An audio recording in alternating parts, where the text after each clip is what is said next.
O Brasil sob sigilos e blindagens.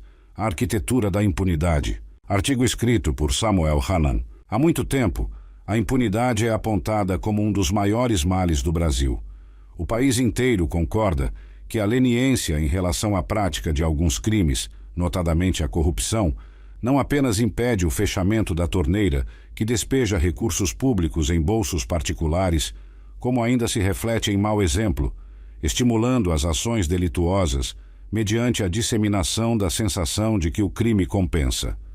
A questão é que no debate sobre o problema costuma prevalecer a tese segundo a qual a causa da impunidade está na fragilidade das leis, ou a falta delas, ou a necessidade de fixação de penas mais severas. No entanto, o país não sofre exatamente por falta de legislação. O Brasil possui um dos sistemas jurídicos com maior número de leis em todo o mundo. O verdadeiro problema está em outro ponto: os mecanismos institucionais que impedem que a lei alcance a todos de forma igual. Nos últimos anos, 2 instrumentos passaram a desempenhar papel decisivo na construção silenciosa da impunidade contemporânea: o uso ampliado do sigilo governamental e a blindagem institucional de determinados centros de poder. Separadamente, ambos podem possuir justificativas legítimas. Combinados, porém, têm a capacidade de produzir um ambiente em que a responsabilização se torna cada vez mais improvável, se não impossível. O sigilo administrativo existe em todas as democracias. Informações ligadas à segurança nacional, à defesa ou a negociações diplomáticas sensíveis precisam de fato ser protegidas. A própria Lei de Acesso à Informação reconhece essa necessidade. O problema surge quando o sigilo deixa de ser exceção e passa a funcionar como escudo político. É exatamente isso que vem ocorrendo no Brasil, praticado até por governantes que antes criticavam tal medida. Nos últimos anos, o país assistiu à multiplicação de classificações de documentos como reservados ou confidenciais e à imposição de sigilos prolongados sobre informações de evidente interesse público. Quando registros administrativos, agendas oficiais, gastos de autoridades públicas em viagens ou dados institucionais deixam de estar acessíveis ao escrutínio da sociedade, a transparência se enfraquece e a capacidade de fiscalização diminui. Quando o acesso à informação é bloqueado, a primeira vítima é a transparência. A segunda é a responsabilização, terminando tudo na impunidade. Aqui é oportuno lembrar o que disse o humorista Jô Soares: a corrupção não é uma invenção brasileira, mas a impunidade é uma coisa nossa. Paralelamente, opera-se outro fenômeno igualmente corrosivo: a blindagem institucional. Ela ocorre quando estruturas de poder, políticas, administrativas ou econômicas, criam barreiras formais ou informais que dificultam investigações, atrasam processos judiciais ou diluem responsabilidades. Tal processo raramente aparece de forma explícita. Ele se manifesta em investigações que se prolongam indefinidamente, processos que percorrem sucessivas instâncias recursais e decisões que acabam anuladas após anos de tramitação por questões estritamente processuais. Segundo dados do próprio sistema de justiça brasileiro, processos complexos envolvendo corrupção ou crimes econômicos podem ultrapassar uma década até a decisão final.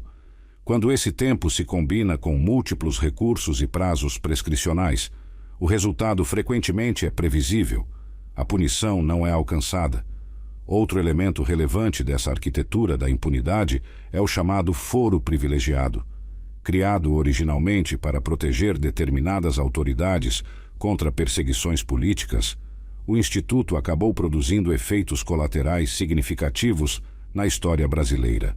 Ao concentrar processos nos tribunais superiores, que não possuem estrutura voltada à instrução criminal cotidiana, muitos casos acabam se arrastando por anos sem julgamento definitivo. Não é raro observar na arena política situações em que investigados comemoram a ascensão de seus processos às cortes superiores, ao assumirem cargos que lhes conferem foro especial. Enquanto na primeira instância, os processos tendem a seguir ritmo mais célere, Nos tribunais superiores, a tramitação costuma ser mais lenta, seja pela natureza colegiada das decisões, seja pela própria sobrecarga dessas cortes. O resultado prático é conhecido. Investigações que poderiam avançar com maior rapidez acabam mergulhando em uma espécie de limbo processual que muitas e muitas vezes termina em prescrição. Portanto, não é exagero afirmar que o foro por prerrogativa de função transformou-se em manto de impunidade, e o que deveria ser exceção banalizou-se propositalmente. Hoje no Brasil são cerca de 60 mil ocupantes de cargos públicos beneficiados por esse instituto, número que não encontra similaridade em nenhum outro país do mundo. O impacto desse modelo vai muito além do campo jurídico. A impunidade também possui efeitos econômicos concretos. Ambientes institucionais em que a lei não é aplicada de forma previsível tendem a elevar o custo de investimentos, aumentar a insegurança jurídica e reduzir a confiança. Estudos internacionais indicam que países com instituições frágeis de controle e elevados níveis de corrupção podem perder entre 2% e 5% do produto interno bruto anualmente em ineficiências administrativas, desvios de recursos e desperdício de oportunidades econômicas. A impunidade funciona, nesse sentido, como um imposto invisível que recai sobre toda a sociedade, porque é ela, afinal, que paga a conta. Existe ainda um efeito institucional mais profundo. Quando cidadãos passam a perceber que determinados grupos parecem operar sob proteção permanente de estruturas de poder, instala-se uma sensação de desigualdade perante a lei. A confiança nas instituições começa a se deteriorar. Nenhuma democracia prospera quando a sociedade passa a acreditar que a lei funciona apenas para alguns. Democracias maduras procuram evitar esse tipo de distorção apoiando-se em 3 pilares fundamentais: transparência, controle institucional efetivo e responsabilização real. O sigilo precisa ser verdadeiramente excepcional, temporário e plenamente justificável. A blindagem informal de autoridades ou grupos econômicos deve ser enfrentada com mecanismos claros de prestação de contas. E os órgãos de investigação precisam possuir autonomia suficiente para cumprir seu papel sem interferências indevidas. Mais do que criar novas leis, o desafio brasileiro é garantir que as leis existentes possam operar sem bloqueios institucionais de qualquer natureza. Como escreveu Louis Brandeis, juiz da Suprema Corte dos Estados Unidos, a luz do sol é o melhor desinfetante. Sem transparência, a escuridão é garantida e não há controle. Sem controle, não há responsabilização. E sem responsabilização, a impunidade deixa de ser uma distorção episódica para se tornar uma característica estrutural do sistema. É um convite permanente aos maus-feitos. Cabe relembrar um pensamento de Ulisses Guimarães, um dos políticos que mais defenderam a democracia no Brasil. A moral é o cerne da pátria. A corrupção é o cupim da república. República suja pela corrupção impune tomba nas mãos dos demagogos que, a pretexto de salvá-la, a tiranizam. Não roubar, não deixar roubar, pôr na cadeia quem roube, eis o primeiro mandamento da moral pública. A república, tão ferrenhamente defendida por Ulisses, somente se sustenta quando a lei alcança a todos, independentemente de poder, cargo, posição ou influência.